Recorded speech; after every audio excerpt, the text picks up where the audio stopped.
Losing my brother Part 1. I've had the worst few weeks, but it's been even worse for my 13-year-old niece, Alice.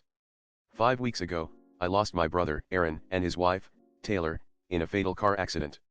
My 13-year-old niece went from being a happy child one day to an orphan the next. The painful task of telling her fell to me. I have a special bond with my niece. She's an IT nerd like her uncle. It was heartbreaking to see her go from a smiling girl to a sobbing mess. She cried in my arms until she fell asleep. Aaron was my younger brother, but I always looked up to him. He had a way with people, always willing to help whenever he could. Always ready to talk if needed. If he said he would do something, you could be sure it would be done. I took Alice home with me, and the following week, my parents arranged the funeral. A few days after, we had a family meeting to discuss Alice's future, who would take care of her, and what official steps needed to be taken. I am very successful in my field, child-free by choice. I'm currently single. While I never saw myself as a parent, I will never be able to replace Aaron. But I can be the uncle who takes care of her. My parents are willing to take Alice in. They are retired but well off, not rich, but better than average. They have raised 2 wonderful sons. I believe they can raise my niece, but I also believe they deserve to enjoy retirement and have the role of grandparents, not primary caregivers. The options were me or my parents. I love my niece and wanted what was best for her, so I told my parents I wanted to take care of her.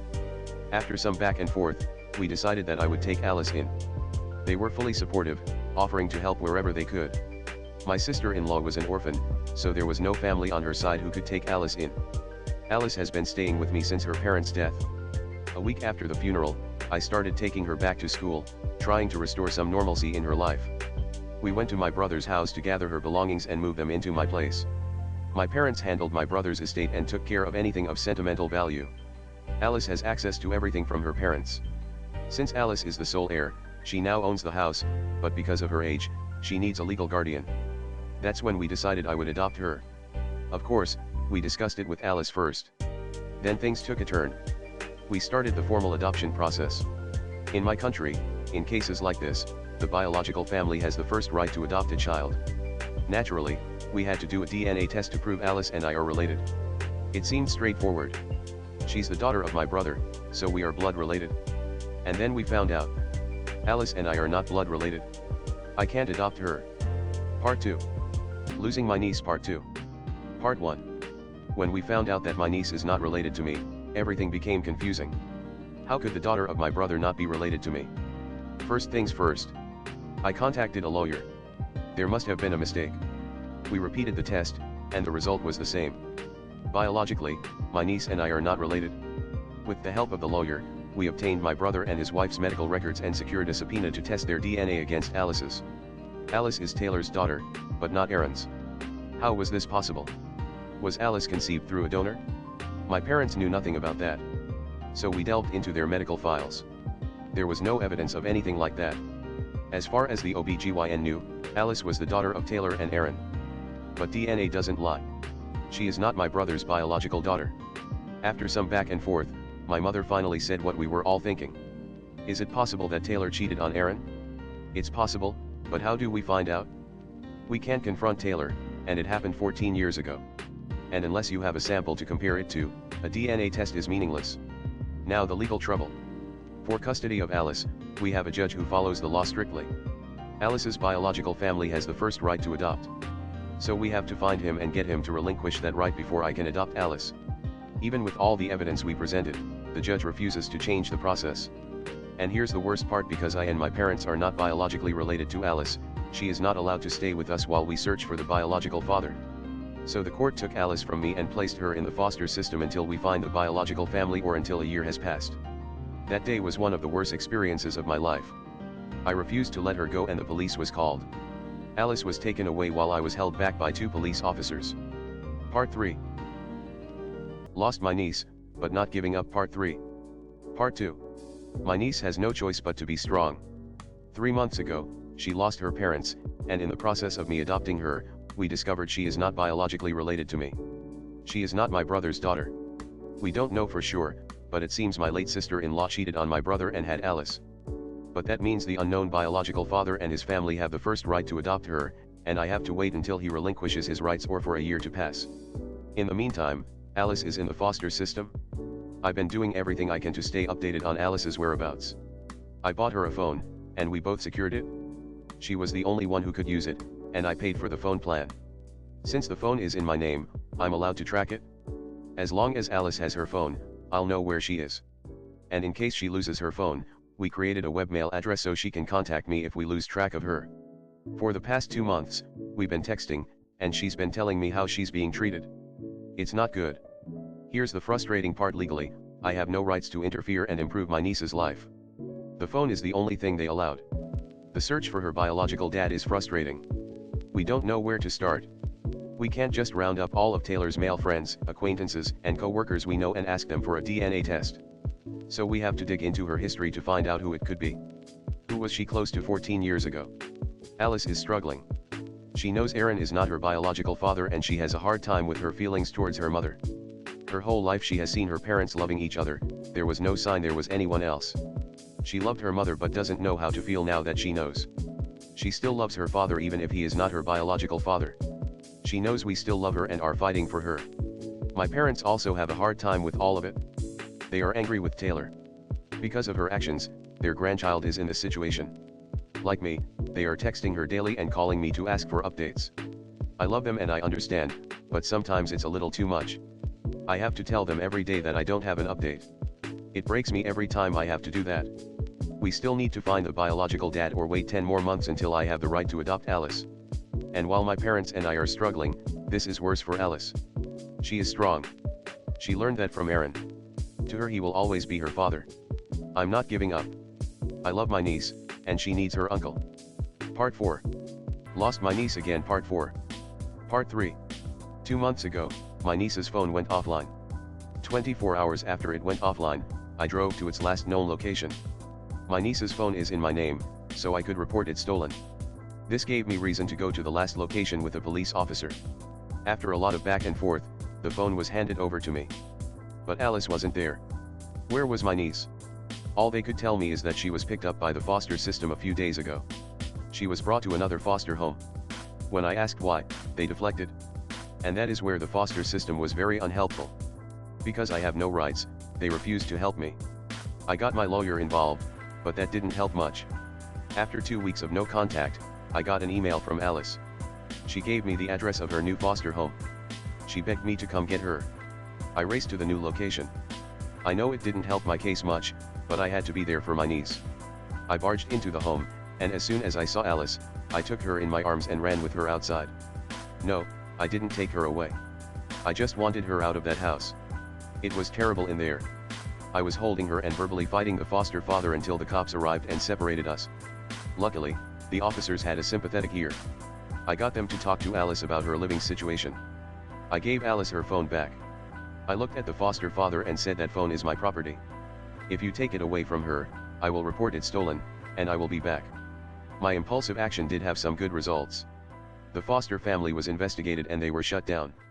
Alice was moved to another foster family, and these people are good people. While I have no rights according to the law, these people allow me to visit Alice. And they did allow me to take her out and spend the day with her. I couldn't let her sleep over, she had to be back before dark. But it was good to take Alice to visit my parents. The search for her biological dad has stopped. We have no leads anymore. Unless someone in her biological family does the 23andMe test, we have no idea how to find them. It looks like we have to wait 6 more months before I can adopt my niece. Part 5 final. Found my niece and my sister-in-law. Part 5. Part 4. 2 months ago, I adopted Alice successfully. The mystery of why Alice is not my brother's has been solved. And it is not what we thought, it is worse. I was out with a group of friends, honoring and celebrating Aaron's birthday. Alice was spending the night at her grandparents'. Some of these friends included mutual friends of mine, Aaron and Taylor. In the conversation, I must have said something nasty about Taylor. I honestly don't remember. Later that evening, a friend of Taylor took me aside. I hadn't seen her since the funeral. She told me not to be angry at Taylor. I asked her what she knew, and she told me it would be better if I read it in Taylor's words. Taylor had a journal, I should look for it. I didn't remember seeing a journal. But this friend was adamant it should be somewhere Taylor would feel it was safe. The next morning, I went to Aaron's home to look through the last things. After searching for an hour, I found Taylor's journal. It was in Aaron's safe. The combination was Alice's birthday backwards. I waited until Alice was asleep to read it. The journal was not a normal one. It was one of those journals you get from a therapist. 15 years ago, Taylor went on a weekend trip. One of the friends was the woman who led me to the journal. I remember that trip. Aaron flew over to join them halfway through and they stayed the rest of the week. But according to the journal, that's not why he flew over. On the second night, the girls were drugged and raped. It is unclear how many rapists there were. Taylor was the worst off. She had to go to the hospital. Aaron flew over as soon as the hospital contacted him. He never left her side. He helped her with her recovery. When they found out Taylor was pregnant, they decided not to do a test. Because right before she left, they made love. There was a chance Alice was his. They decided to raise Alice as his, choosing not to know. In her journal, Taylor expressed her shame for what happened. The trip was her idea. This was the reason none of us were made aware of the assault. She also expressed her love for Aaron for staying with her. Aaron brought her to therapy, showed her and their daughter love, and kept the secret. Taylor and Aaron died loving their daughter, without knowing she wasn't biologically his. I cried reading this. We all thought bad of Taylor. We were all wrong. I did tell my parents and showed them the journal. I don't know yet how we are going to navigate this with Alice. At the moment, she hates her mother, thinking she cheated. We can't have that, but how do we tell her to love her mother and not reveal what we know? How can we tell Alice she was the product of rape after the year she had? Alice was already seeing a therapist because of her experience in foster care. I have talked to that therapist to tell what we've learned. Alice is already doing better. We are going to follow the therapist's advice in how and when to talk to Alice about this. 2 days ago, I visited Taylor's grave. For over a year, I thought she was unfaithful to my brother. I owe her an apology. At her grave, I promised Taylor I will do anything in my power to raise Alice to become a woman she can be proud of. And I promised her that I will return with Alice, and she will love her mother again. Part 6 Epilogue. My niece found her mother. Part 6 Epilogue. Part 5 I wasn't planning on writing again, but here we are. It has been a year since I adopted Alice, and I wanted to give an update. In short, she is doing well. A few weeks after we found out, we followed Alice's therapist's advice. We were all invited to therapy to tell her the truth. Alice was told that we would all be there and that it would possibly be a very emotional session. First, we had a talk about her year and how, despite everything, we never stopped loving her. She is now with us, and we will never leave her. Then it was time to tell her what we knew about her mother. I started talking, but I couldn't get the words out. The therapist wanted to take over, but I told her I would do it. Seeing me emotional, Alice became anxious and told me to just tell her. So I did. 15 years ago, your mother, she was raped. It took her a few seconds to process what I had just said. Alice started screaming, and I took her in my arms. She was uncontrollably crying and screaming. My parents held us, and we all cried together. After she calmed down, Alice asked us if her dad knew. She still calls Aaron her dad. We explained that he knew about the rape and that he knew there was a chance she wasn't his. We told her that he refused to take a paternity test because he loved her. We gave her all the relevant information and told her that when she was older, we would give her her mother's journal if she wanted to know more details. I kept her home that week. Throughout the week, she was emotionally volatile, switching between crying, anger, and silence. One moment she was angry with me for not telling her the truth sooner, the next moment she was emotionally crying, telling me she loved me and was grateful for everything I had done, and the next moment she was quietly withdrawn in her room. The poor girl had to deal with a whirlwind of emotions, and I was there for her every step of the way. I took her to the therapist 3 times that week. After a while, she started to ask me to talk about her parents, about what they were like when they were younger, and what they were like as new parents. Alice is not the happy girl she used to be yet, but we are making progress. A month after we told her, I got the chance to keep my promise to Taylor. Alice asked to see her mother's grave. It was an emotional day. At first, she was quietly staring at the headstone. And then, all of a sudden, she said, "I love you, Mom." That opened the floodgates for both of us. Ever since that day, it seems like a weight has been lifted off Alice's shoulders. She is more alive. She is becoming herself again. Alice, my niece, my adoptive daughter, is becoming Alice again.